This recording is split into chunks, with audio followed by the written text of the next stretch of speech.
Previamente habíamos comentado que la Unión Europea estaba estableciendo una estrategia que no le iba a sentar nada bien a Benjamín Netanyahu, una en la que se busca poner paz en la región de Oriente Medio, pero sobre todo y más importante, empezar a ejecutar el plan de los dos estados, es decir, que se forme de una vez y por todas el Estado palestino. Sin embargo, la propia administración de Benjamín Netanyahu salió al frente a decir que no estaban a favor de esto, pues aparentemente a la Unión Europea no le ha gustado nada este escenario y están empezando a analizar qué consecuencias pueden ponerle a Israel. ¿De qué se trata esto?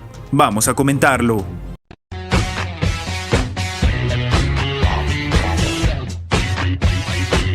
Bruselas ha propuesto que los Estados miembros de la Unión Europea impongan consecuencias para Israel si se niega a participar en el plan del bloque comunitario para poner fin al conflicto con Palestina. Esto ha sido informado por el periódico Financial Times. Los Estados miembros de la Unión Europea deberían entonces establecer las consecuencias que creen que se podrían derivar de la participación o la no participación en la propuesta de plan de paz, que incluye la creación, como hemos comentado, del Estado para Palestina y el reconocimiento soberano mutuo. Esto escribe el periódico, citando un documento que se distribuyó antes de la reunión de ministros de Exteriores de la Alianza Regional que se celebrará el día de hoy. Según el memo, en la reunión se subraya la creciente preocupación entre los aliados occidentales de Israel por su postura en el conflicto, que, como sabemos, se ha cobrado la vida de demasiadas personas, pero que además, como cereza del pastel, están buscando sencillamente no respetar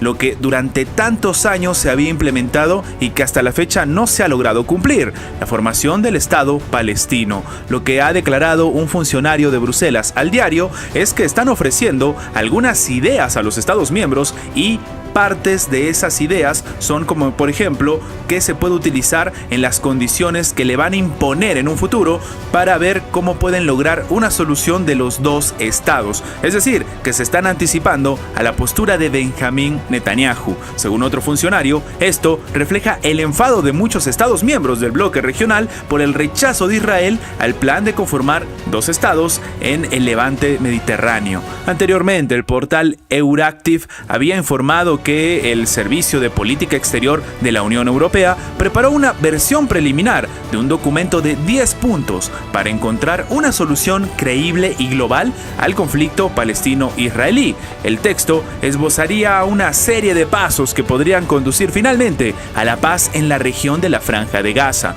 como por ejemplo el establecimiento de un Estado palestino independiente, la normalización de las relaciones entre Israel y el mundo árabe y la seguridad a largo plazo de la región. Claro, algunos dirían que esto le conviene incluso a Israel porque iba a empezar a tener mejores relaciones con los estados árabes, como por ejemplo esta asignatura pendiente que tiene con Arabia Saudita. Sin embargo, después de esta situación, el propio Benjamín Netanyahu salió al frente a decir que ellos no creen que la solución sea la conformación de un Estado palestino. De hecho, yendo un poco más allá, hace unas semanas aproximadamente, el propio primer ministro de Israel había dicho que felizmente hizo todo lo posible para que no se forme un Estado palestino, porque si se hubiese formado habría sido un conflicto difícil de manejar, porque tendrían más poder, no solamente económico sino militar, y habrían destruido Israel, o al menos esto es lo que cree Netanyahu dentro de su propio concepto.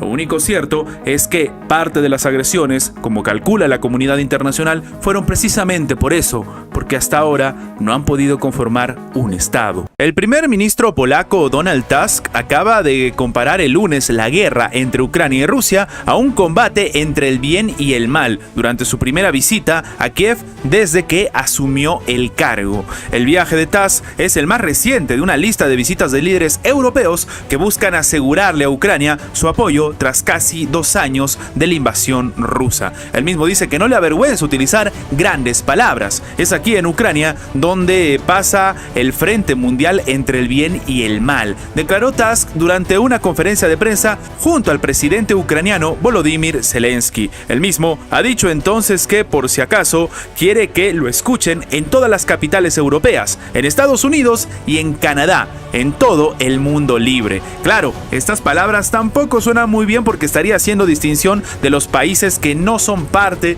de este grupo que él mismo ha nombrado y que no serían, en este caso, países libres. De hecho, para el propio Víctor Orbán, realmente se está llevando a cabo una guerra entre el bien y el mal, pero no entre Rusia y Ucrania, sino dentro de la propia Ucrania y los casos de corrupción. Sin embargo, el jefe del gobierno polaco ha asegurado que su país iba a hacer todo lo posible para aumentar las posibilidades de victoria de Ucrania frente a Rusia. En este caso, el presidente ucraniano acogió con satisfacción un nuevo paquete de medidas de defensa que son enteramente polacas. El mismo ha dicho que aprecian esta ayuda continua. Hay una nueva forma de cooperación para la compra de armas a mayor escala para satisfacer las necesidades de Ucrania, un préstamo polaco para Ucrania, señaló sin dar más detalles. Y esto también es preocupante porque de un tiempo a esta parte muchos expertos han estado comentando este complicado escenario, uno en el que Ucrania está básicamente ya alquilada hasta quién sabe cuándo, o como algunos dicen, empeñada en todo su territorio, porque hasta ahora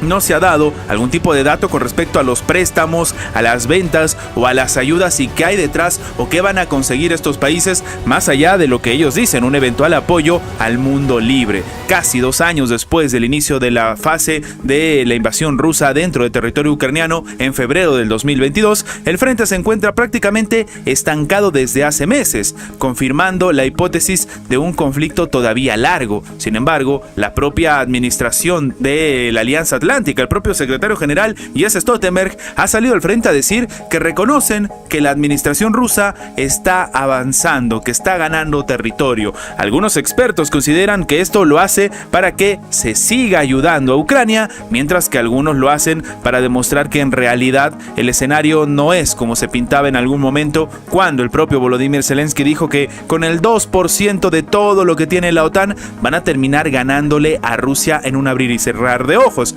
Esto no sucedió ni siquiera con la famosa contraofensiva. Y claro, en este escenario, Ucrania sigue reclamando a sus aliados de Occidente que mantengan su apoyo financiero y armamentístico que ha caído en los últimos tiempos. Pero lo que también es verdad y es muy importante tomar en cuenta es que de un tiempo a esta parte, las voces que van en contra del apoyo a Ucrania empiezan a tomar más fuerza e incluso empiezan a tomar más roles protagónicos, como es el caso del propio Donald Trump. Y como hemos comentado, aparentemente todo apunta a que solamente quedaría una candidata, además de Donald Trump, para representar a los republicanos. Una que es una muy mala noticia para el propio Volodymyr Zelensky, sobre todo tomando en cuenta que antes de que Donald Trump termine su mandato, no se fue en muy buenas situaciones o en muy buenos términos con Volodymyr Zelensky. Me gustaría saber su opinión abajo en los comentarios. ¿Realmente lo que sucede en Ucrania contra Rusia es una guerra entre el bien y el mal?